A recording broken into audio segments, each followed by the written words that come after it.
empecemos a recorrer o sigamos recorriendo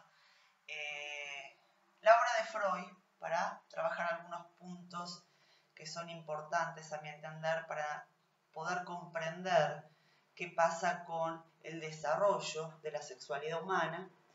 Por lo tanto, hoy vamos a ver uno de los textos que yo les propuse, que es, bueno, creo que se ve al revés, 3 ensayos, ¿sí? El ensayo 2, la sexualidad infantil.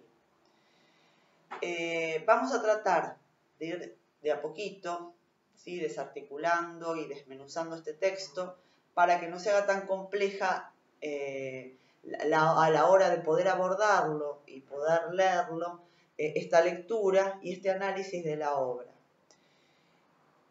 Durante la clase de hoy también vamos a hablar de la segunda tópica. ¿Se acuerdan que la clase pasada hablamos de la primera tópica de Freud, la primera propuesta de Freud, cuando él se acerca al psicoanálisis, cuando él empieza a trabajar con las teorías psicoanalíticas y a proponer una teoría psicoanalítica? ¿Se acuerdan que la primera tópica era consciente, preconsciente, inconsciente? Donde yo les había contado que él en ese momento, cuando se acerca a estos conceptos, a esta conceptualización del inconsciente, cree que es factible, es posible hacer consciente lo inconsciente.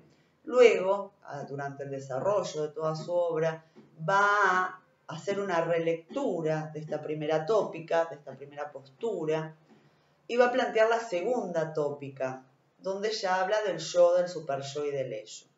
Vamos a ver esto también, pero vamos a comenzar con el texto. Les voy a leer algunas cuestiones y las vamos a ir analizando, les voy a ir explicando, porque quizás en un primer acercamiento no se llega a entender algunas cuestiones que está planteando. Vuelvo a decir que hay que contextualizar la obra de Freud, hay que tener en claro en qué momento histórico está hablando, para quiénes está hablando por una comunidad científica, por lo general masculina. Acuérdense que las mujeres por lo general no tenían posibilidad, por lo general, de entrar dentro de la comunidad científica, era mayoritariamente masculina. Por lo tanto, van a ver que todo el tiempo se está refiriendo a los hombres a los que les está hablando. Dicho esto, arrancamos un poquito con la lectura y voy a ir explicando algunas cuestiones. El descuido de lo infantil plantea, ¿sí? En este texto de Amor-Rortu, por eso yo les dejé, sobre todo Amor-Rortu, para que me puedan ir siguiendo. ¿Se acuerdan que yo hablé de estas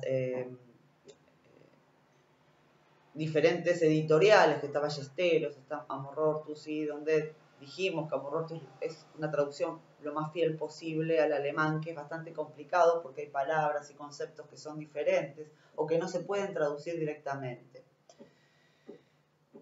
El descuido de lo infantil forma parte de la opinión popular acerca de la pulsión sexual, la afirmación de que ella falta en la infancia y solo despierta en el periodo de la vida llamado pubertad.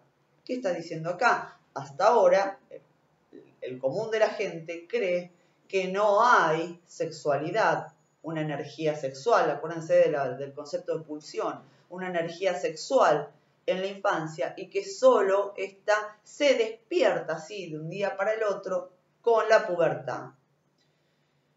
No es este un error cualquiera, dice Freud. Tiene graves consecuencias, pues es el principal culpable de nuestra presente ignorancia acerca de las bases de la vida sexual. Fíjense ustedes que acá es donde yo digo, Freud rompe con un paradigma. Esta ignorancia, dice, tiene graves consecuencias en relación de las bases de la vida sexual. La sexualidad no aparece durante la pubertad, no se despierta durante la pubertad. Sigo un poquito más abajo.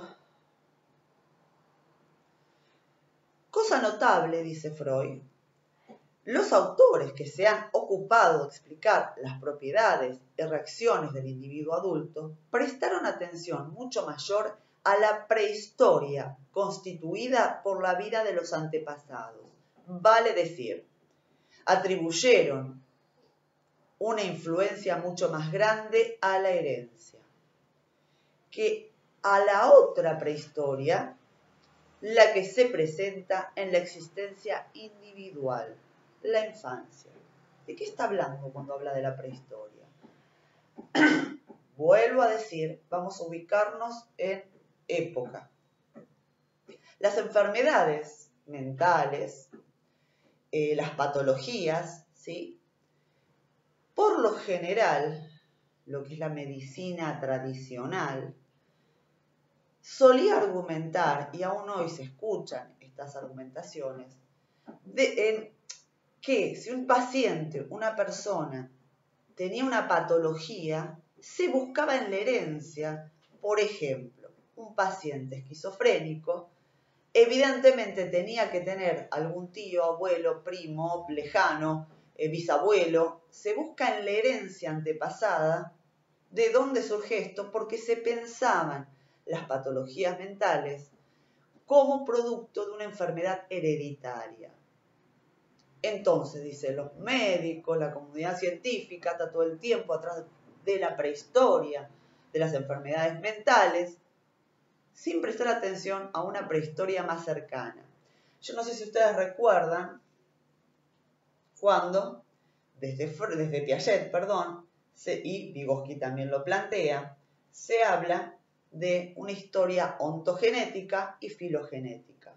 La ontogenia y la filogenia.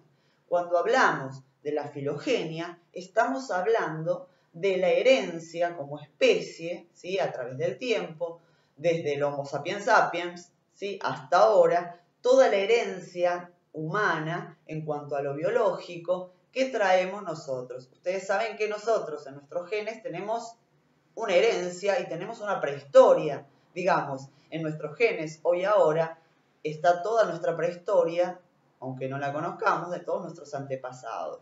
Se solía buscar ahí las causas de las enfermedades mentales, las causas de las patologías, pero hay otro tipo de herencia, y acá volvemos a Piaget, que tiene que ver con la ontogenia. ¿Qué es la ontogenia? La historia propia desde que yo nací hasta ahora es mi historia ontogenética, ¿sí? Es mi historia como sujeto desde el momento del nacimiento hasta este momento. Es aquí, en esta prehistoria, dice Freud, donde hay que buscar las causas de las patologías, de las causas de las problemáticas que el sujeto trae aquí ahora y las causas del por qué aparecen determinados síntomas y determinadas patologías humanas. Esto es lo que está diciendo en esta parte del texto. Dice un poquito más abajo, es cierto que en la biografía hallamos ocasionales noticias acerca de una práctica sexual temprana en niños pequeños, acerca de erecciones, de la masturbación y aún de acciones parecidas al coito. Pero se las menciona siempre como procesos excepcionales, como curiosidades o como horrorosos ejemplos de la temprana corrupción. Que yo sepa, ningún autor ha reconocido con claridad que la existencia de una pulsión sexual en la infancia posee el carácter de una ley. Fíjense lo importante de lo que está diciendo en este primer párrafo del libro, ¿no? Del apartado, digamos.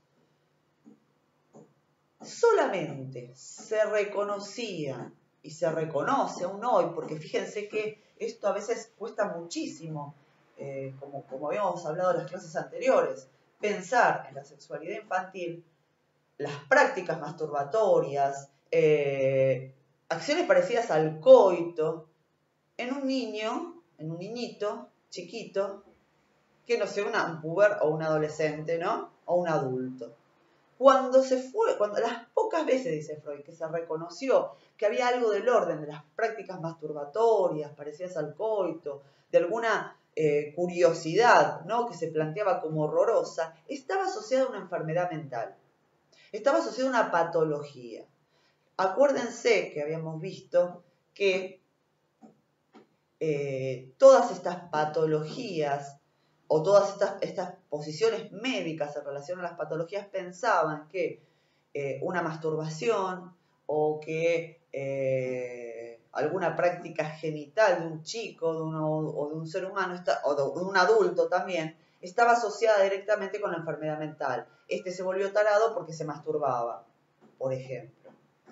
Lo que dice Freud acá es que solamente se reconoció en casos excepcionales y horrorosos como algo muy excepcional, pero Freud dice, nadie se dio cuenta que estas prácticas y que esta sexualidad infantil tiene carácter de ley.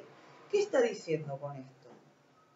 Que todas estas prácticas, lo que tiene que ver con el autoerotismo, con la autosatisfacción, es parte del recorrido de un organismo que empieza a erotizarse desde el momento en que nace.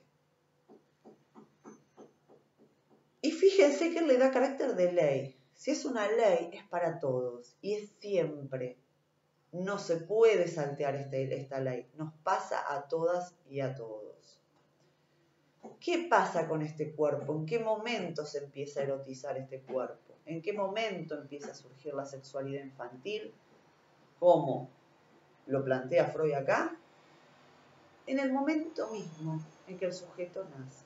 El cachorro humano, va a decir Freud, sale de este lugar que habíamos pensado, este útero materno, ¿sí? Empieza a sentir un montón de estímulos, no entiende nada, pero el cuerpo del bebé empieza a ser erotizado. ¿De qué manera?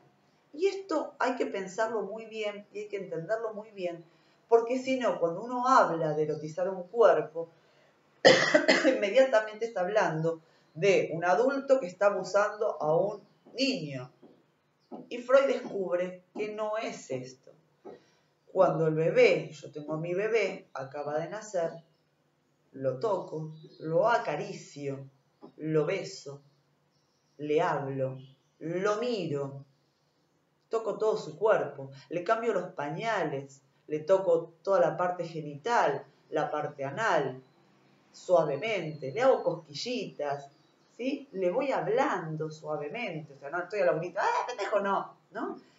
Suavemente le hablo, lo acaricio, lo toco, y todo este cuerpito, ¿sí? Todo este cuerpito que antes el sujeto, que era puro inconsciente, que es puro inconsciente, nadie lo había tocado porque en la panza se empezó a formar y la única manera de acercamiento al bebé dentro del útero materno es a través de la panza, que siente, no es que no lo siente, no escucha ruidos, voces, pero en realidad este cuerpo cuando lo toco, primera vez que es tocado y acariciado es cuando nace. A partir de mis palabras, a partir de mis gestos, a partir de mi mirada, ¿no? Fíjense, la voz, la mirada, el tacto, va erotizando un cuerpo y el niño, el bebé, va empezando a sentir cosas que nunca había sentido. Se va constituyendo y construyendo la sexualidad, muy diferente a pensar que esto es genitalidad. Está todavía muy alejado de un desarrollo genital. Todo esto que yo hago con mi bebé, que lo acaricio, lo cambio, lo beso, todo esto luego durante el desarrollo genital posterior en la adolescencia, sí va a quedar al servicio de la genitalidad. Digo, cuando yo me acerco a una pareja, ¿sí? ¿Qué hacemos con mi pareja? Me habla, le hablo, me dice cosas al oído, le hablo al oído, lo miro, me mira, ¿no? Me mira, me acaricia, me toca y luego sí habrá una descarga genital en el caso de una relación sexual ya de penetración o genitalidad, ¿sí? La que fuere. Pero esto va a ser después, mucho después.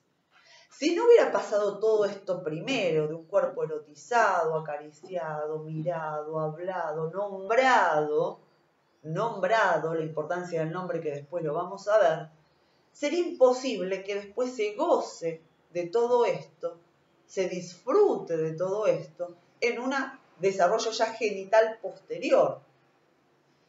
Hay una diferencia muy grande, y esto lo habíamos hablado, entre el acto genital puramente animal, ¿sí? De penetración para la reproducción, a todo lo que tiene que ver con el ser humano, donde está puesto todo el simbolismo, todo lo simbólico y lo imaginario que se juega en una relación sexual. Esto imaginario y simbólico tiene que ver con un cuerpo erotizado. Entonces fíjense como Freud va rompiendo y va tratando de pelearse con este paradigma impuesto socialmente, cuando él dice, es una opinión popular, digamos, es la opinión establecida, ¿sí? Esta opinión que se establece y que viene de siglos y siglos, ¿no? Donde se supone que no hay sexualidad infantil. Vengo yo, señor Freud, a romper con esto y decirle, señores, nos hemos equivocado. He aquí un grave error que hemos cometido. La sexualidad infantil existe desde el momento en que el cachorro humano nace y hay un otro que me viene a erotizar con todas estas formas y estas maneras que yo les acabo de nombrar. Avanzo un poquitito más y después me detengo y vamos a la segunda tópica.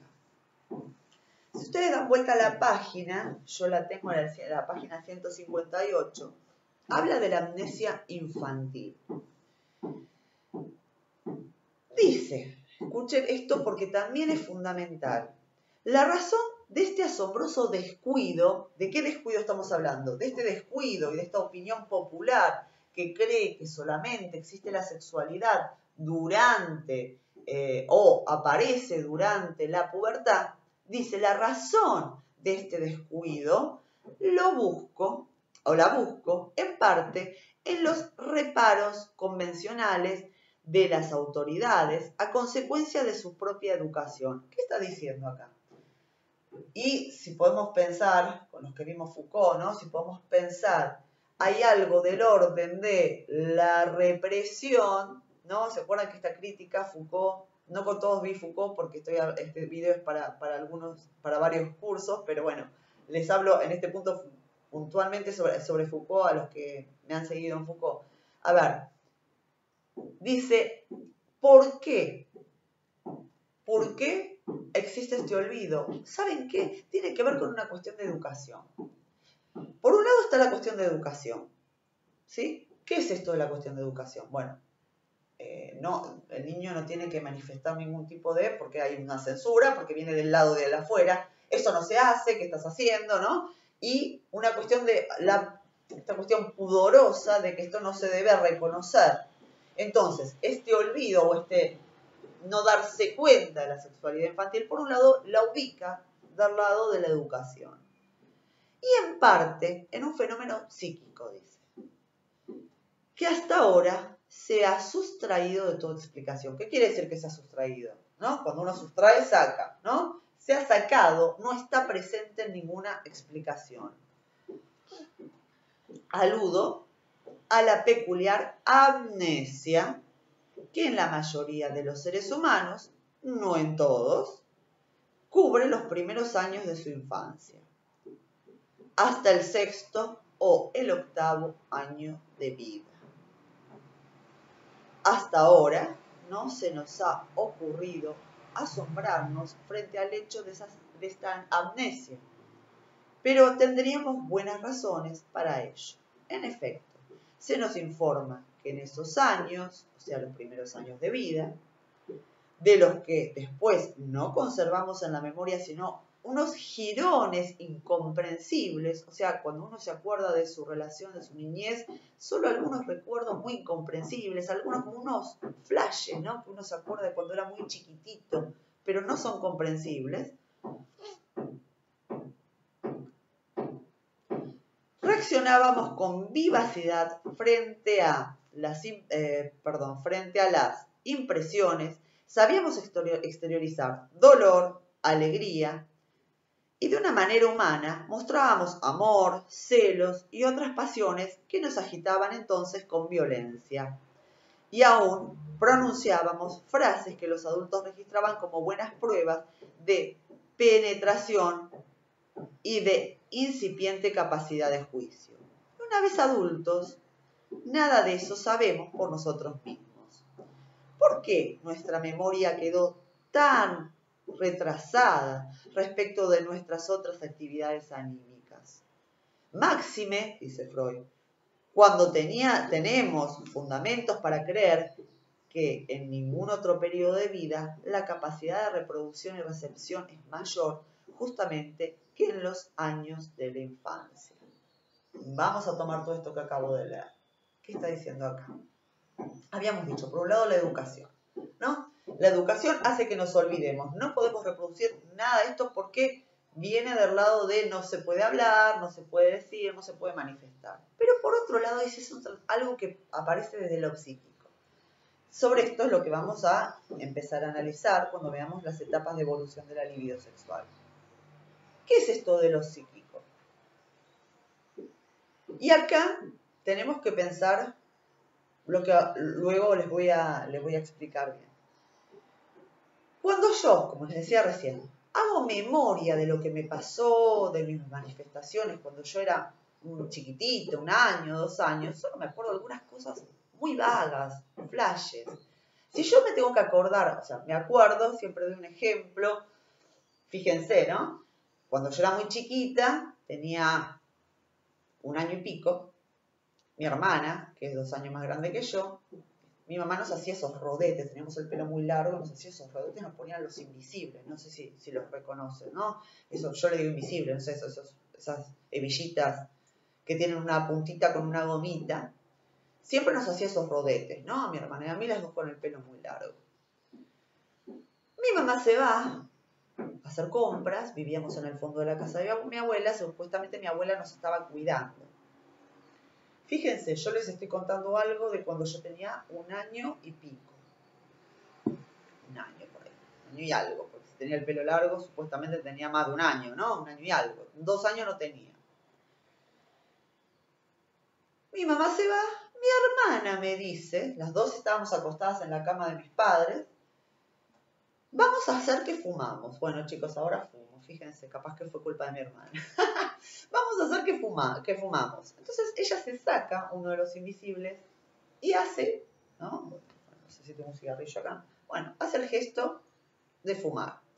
Obviamente, hermana más chiquita sigue la hermana más grande. Me saco el invisible y hago lo mismo. ¿Qué pasa con este invisible? Mi hermana jugando a fumar, yo me lo trago. Bueno, viene mi mamá, no sé qué pasó, no sé, porque de esto que yo les estoy contando, este episodio que yo estoy contando, tengo solo jirones. No me acuerdo esto. Yo no sé qué es de todo esto que yo creo que me acuerdo. Lo que realmente me acuerdo o es la palabra del otro que me lo contó tantas veces que yo armé un recuerdo más vívido. Porque lo único que me acuerdo es estar acostada y hacer que fumaba y me ahogué. Es lo único que me acuerdo. Sí tengo otro recuerdo de después, mi mamá, evidentemente apareció en un hospital porque esto no me lo acuerdo. Sí me acuerdo mirar un coso arriba mío y mi mamá diciéndome que me iban a sacar una foto en la panza. De esto sí me acuerdo. Me acuerdo haber mirado para arriba. Fíjense cómo aparecen estos jirones, ¿no? Todo el relato que yo acabo de decir es un relato a posteriori, porque yo ya les digo, tengo estos jirones y estas imágenes. Estar fumando invisible en la cama, estar mirando y que tenía un aparatito y la voz de mi mamá diciéndome te van a sacar una foto en la panza. Quédate quietita que le van a hacer una foto a la panza. Y después aparece otro jirón de mi recuerdo, que no sé qué tanto es mío, viene de la palabra del otro, diciéndome, yo sentadita en una pelela, la escupidera, pelela, no sé cómo le llaman, y con un pianito chiquitito de estos de juguete, tocando el pianito sentada en un patio, mi mamá diciéndome, dale, Cari, hace caca, dale, Cari, hace caca. Y también me acuerdo de mi mamá festejando porque había encontrado el invisible, evidentemente lo largué. Yo les estoy contando una historia de cuando yo tenía menos de 2 años. Si yo hago memoria, ya les digo, aparecen flashes. El resto de la historia viene contado por lo del otro, donde yo termino de armar esto. Evidentemente, se acuerdan de las huellas némicas. Esto está en mi memoria, pero cayó bajo la represión, la amnesia infantil. ¿Qué es esta amnesia infantil? ¿Por qué? Y Freud dice, ¿cómo podría ser que uno se olvide cuando los primeros años de vida es cuando más plasticidad cerebral hay, cuando más capacidad para los recuerdos hay, cuando uno se adapta y aprende tantas cosas? ¿Por qué nos olvidamos? ¿Por qué nos olvidamos de estas cosas? ¿Por qué no me acuerdo si me tengo que hacer memoria? Cuando me empiezo a acordar realmente de lo que me pasó en la vida, y sí tiene que ver a partir de los 8 años, 9 años, a partir de ello más o menos puedo acordarme fielmente de lo que me pasaba, de la escuela y todo esto. Pero ¿por qué me olvidé de algo, de un momento donde hay mayor plasticidad, donde hay mayor capacidad de aprendizaje? ¿Por qué? Porque aparece la amnesia infantil. ¿Qué es esto de la amnesia? Es la represión.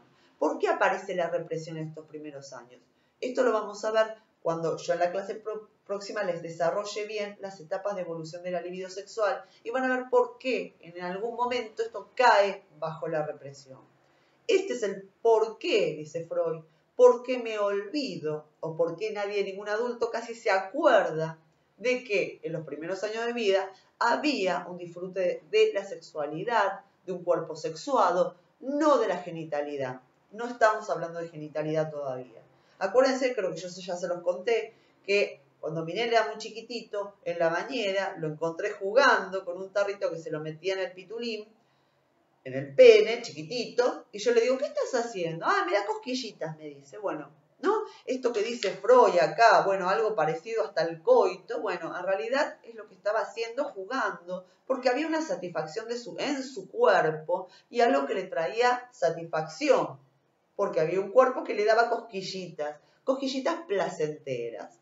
Esto tiene que ver con la masturbación. Cuando encontramos a los nenes, a las nenas jugando así en la sillita, ¿no? Sobre todo a las nenas, bueno, ¿no? ¿Y qué estás haciendo? Nada, me da cosquillitas, ¿sí? Hay algo del orden, de la satisfacción, ¿sí? De la masturbación, que le da satisfacción. Y esto es parte de la normalidad. Fíjense que lo está diciendo Freud, ya les digo, ahora les digo bien. Este libro es de 1900, o sea, lo que escribió acá es de 1905, lo escribió en 1905, donde está hablando de la satisfacción sexual de un cuerpo sexualizado y sexuado de los primeros años de vida. Para entender un poco esto, vamos a la segunda tópica de Freud, cuando ya Freud plantea el yo, el superyo y el ello. Cuando hablamos de consciente, ¿sí? Está hablando de este yo que se empieza a construir.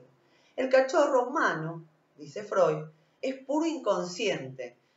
En la segunda tópica va a decir es puro ello. El ello es puro inconsciente, ¿sí? ¿Qué es esto de puro inconsciente? Son los deseos más arcaicos, donde se habitan todos nuestros deseos más fuertes. Pero ¿por qué esto no puede llegar a la conciencia? ¿Por qué después Freud se da cuenta que esto no puede llegar a la conciencia? Porque el yo se ha conformado. El yo se ha conformado ¿cómo? Con esta mirada del otro, con este otro que me nombra y que me mete en un mundo donde hay simbolización, donde hay un imaginario, donde me pone un nombre. Yo les dije, es importante el nombre. Fíjense que el nombre al sujeto se lo ponen de acuerdo al genital con el cual apareció este mundo. A mí, ¿por qué me llamaron Karina y no Marcelo? En realidad me iba a poner Marcelo. ¿Por qué no me pusieron Marcelo? Porque cuando nací, en ese momento no estaba la ecografía donde podrías ver antes si era una nena o un varón. Cuando nací, opa, no hay pene. Entonces va a ser Karina, no puede ser Marcelo. ¿Sí? Es una elección del otro mi nombre. El otro me llama, el otro me nombra, el otro me nomina, el otro me dice cómo soy. Karina, que Karina era una nena buenita, que siempre estaba estudiando, era estudiosa, que se portaba bien, que se escapó un par de veces en la primaria, sí, me escapé de la escuela a los 6 años, porque no quería estar en la escuela, no quería ir a la escuela, fíjense, ¿no?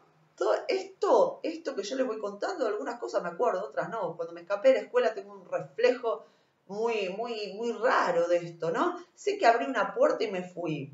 No quería estar en la escuela. Pegué la vuelta y sé que vinieron chicos corriéndome. Chicos que en ese momento, imagínense, yo tenía 6 años, los veía como gigantes. Eran los chicos de séptimo que me vieron salir y me vinieron a correr hasta la esquina porque estaba la ruta en la esquina, ¿no? Pegué la vuelta y estaba por cruzar la avenida. Solita, 6 años. Me agarraron y me llevaron a la escuela. Hasta ahí me acuerdo.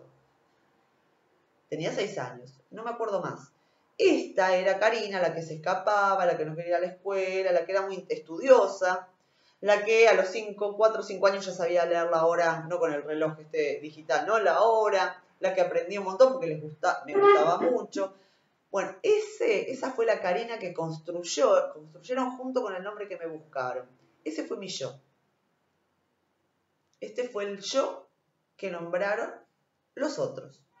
¿Quiénes eran los otros? Mi mamá, mi papá, mi hermana, y mis abuelos, los familiares, ¿no?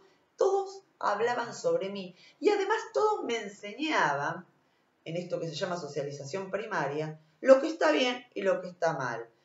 Si tengo que hacer ruido con la sopa o no se hace ruido, que tengo que comer esto aunque no me guste, que tengo que hacer esto, que tengo que ir a la escuela, que tengo que bañarme, todo esto que tiene que ver con la cultura, porque te meten en un mundo cultural, va conformando este yo que se reconoce, y acá cito más a Lacan, especularmente con el otro. El otro, en este caso, la función materna, cuando hablamos de madres, acuérdense que estamos hablando de una función materna, me devuelve a mí una imagen. La imagen que yo tenía de mí cuando era chiquita está atravesada por la mirada de mi mamá que me devolvía mi propia imagen. Cariñosa, buenita, pero traviesa, pero que se escapaba, pero que, ¿no? Estudiosa, tranquila, porque siempre me sentaba a estudiar, ¿no? Esa era la imagen que esta madre me devolvía a mí de mí misma. Y así conformé mi yo. Cuando uno habla de uno mismo, hablas del yo. ¿Cómo sos? Y bueno, yo la verdad que soy, ¿no? No, porque yo les digo, ¿quién es este yo? Esto que construí a través de esta mirada especular con el otro, y estamos hablando de los primeros años de vida. Después vamos a ver qué pasa en la adolescencia en relación a esto, ¿no? Porque esta identidad que constituyó mi yo, en la adolescencia se empieza a cuestionar. Pero esto es otra cuestión, ¿no? Vamos a los primeros años, para que no nos confundamos. Entonces, este yo, Karina, que se constituyó en los primeros años de vida, tiene que ver con una imagen especular que me devuelve el otro de mí misma y este otro que me mete dentro de una cultura con todas las leyes culturales, con todo lo que se debe y lo que no se debe hacer, con todo lo que se puede y lo que no se puede hacer.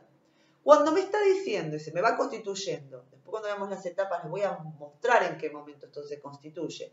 Cuando se va constituyendo este yo, Karina, también se va constituyendo algo que Freud llama, que tiene que ver con el orden preconsciente, super yo. ¿Qué es el super yo? La conciencia moral. A medida que yo me constituyo como Karina, me va constituyendo una conciencia moral donde me dice que hay cosas que no se pueden hacer y cosas que sí se pueden hacer para vivir dentro de esta sociedad. Por ejemplo, les tiro un ejemplo que después vamos a analizar porque me parece que es bastante interesante en dos cuestiones. A mí me enseñaron de chiquita que robar está mal. A mí me enseñaron de chiquita que nunca hay que tocarle nada al otro. ¿Sí? Me enseñaron que si yo quiero algo, lo tengo que pedir y si no, tengo que trabajar para conseguirlo. Me enseñaron eso. Por más que yo esté muerta de hambre, nunca le voy a tocar algo al otro. Esto es el super yo, una conciencia moral. Me enseñaron de chiquita, por ejemplo, que, caminar desnudo por mi casa está mal. Esto que dice Freud acá que les acabo de leer. Fíjense que los nenes disfrutan de andar en pelotas por toda la casa, nada, no les importa nada, se tocan, no les importa nada. ¿Qué es el otro el que me viene a decir, esto no se hace? No, anda a vestirte, no podés estar desnudo, no podés salir hacia la calle. Tenés que bañar, vamos a bañarse, a ponerse perfumito para salir. Son los mismos que me dicen que yo, si soy una nena, me tengo que vestir de tal manera, con determinados colores. Son los que me dicen que, porque soy una nena, porque nací sin pene precisamente, ¿no? Entonces, si soy una nena, me tengo que vestir con tal color. Si soy una no me puedo poner tal cosa. Si soy una nena, no puedo jugar a la pelota, porque yo tengo que jugar a la mamá. Y acá están los roles que se empiezan a establecer. La nena, entonces, ¿qué me regalaban? Me regalaban una escoba, una palita, un cochecito para hacer las compras, un cochecito de muñeca con un muñeco, para jugar a la mamá. Y ahí me van diciendo cuál es el rol, mi rol, por ser mujer, en una sociedad. ¿Y qué es lo que está bien y qué es lo que está mal, qué es lo que puedo hacer y qué es lo que no puedo hacer. A medida que se va constituyendo el yo, se va constituyendo el super yo. Pero fíjense que esta canina rebelde quería hacer otras cosas. A mí me gustan otras cosas. Bueno, no, porque aparece la represión.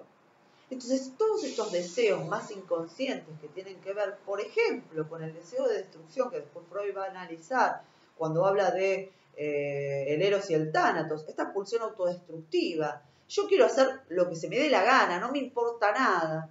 ¿Sí? Tiene que ver con estos impulsos del ello que yo tengo que socavar, tengo que frenar y tengo que mandar fuera de mi conciencia, fuera de mi yo, porque choca con lo que la realidad me está diciendo que tengo que hacer.